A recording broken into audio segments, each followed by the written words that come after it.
across the political spectrum, including in free market and liberal circles. The idea is basically that if the modern welfare state is a failure, and I'm going to be talking at length about why the welfare state is a failure tomorrow for ESFL at their event. But if the modern welfare state is a failure, is there something that might replace it? And this is something that is very controversial in liberal circles. And in fact, it is so controversial that I'm actually going to be debating it myself as we talk today. I'm going to tell you some things that I like about it, and I'm going to tell you some things that I don't like about it. And then when we get to the question and answer, I'll probably take both sides of the debate. So maybe we'll get a little bit of a discussion going on this idea.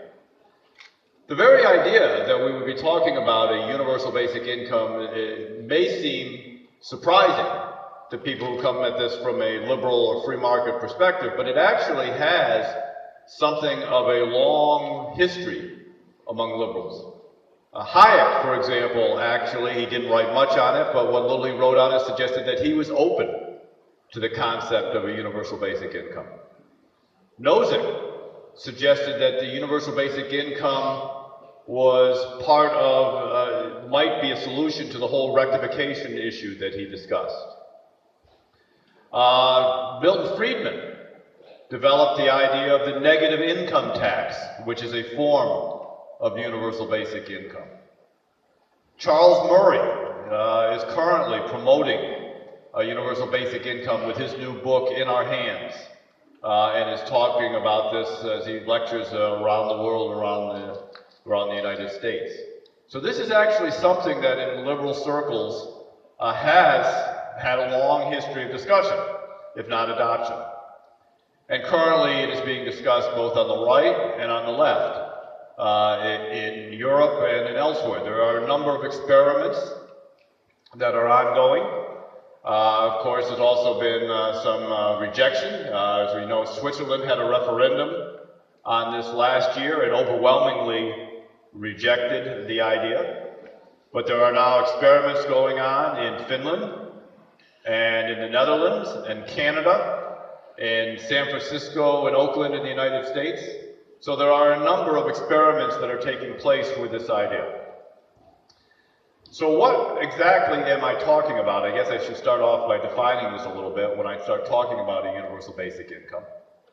And that is the idea that everyone, and generally there's some differentiation between adults and children, but the idea is the idea that everyone would receive some specific flat dollar amount from the state with no strings attached, rather than traditional welfare payments, which of course are accompanied by a host of restrictions and requirements and means testing and other forms of qualification. This is simply by virtue of the fact that you are a citizen, you receive a certain level of income.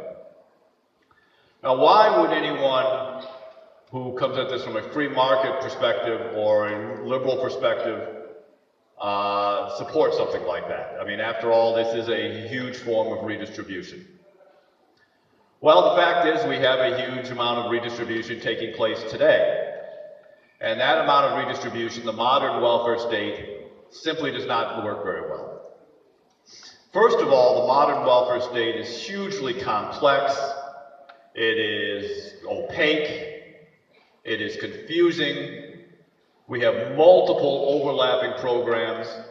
In the United States, there are more than 100 different social welfare programs that are designed to help the poor. About 75 of those programs actually provide benefits in one way or another to the poor. The others provide benefits to poor communities. These all have different qualification levels. You get benefit A if you have income below a certain this level. You get benefit B if it's below that level. But if you qualify for benefit C, then you don't get to benefit D or E, but you do get benefit F. There's all of it is very difficult to understand that if you took out this particular benefit, what would happen as opposed to this benefit, which is providing a different level of income and so on. So it makes it very difficult to understand the system.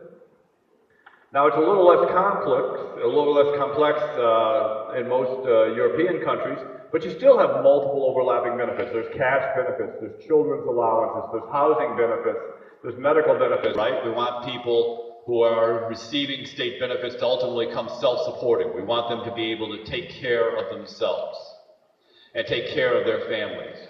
And that ultimately means that we want them to be working, to get a job, and to go out and earn enough income in order to support themselves. But with most welfare programs that exist today, including those in Europe, the more income you earn, you start having to pay taxes on it. You start losing the benefits that you were already receiving.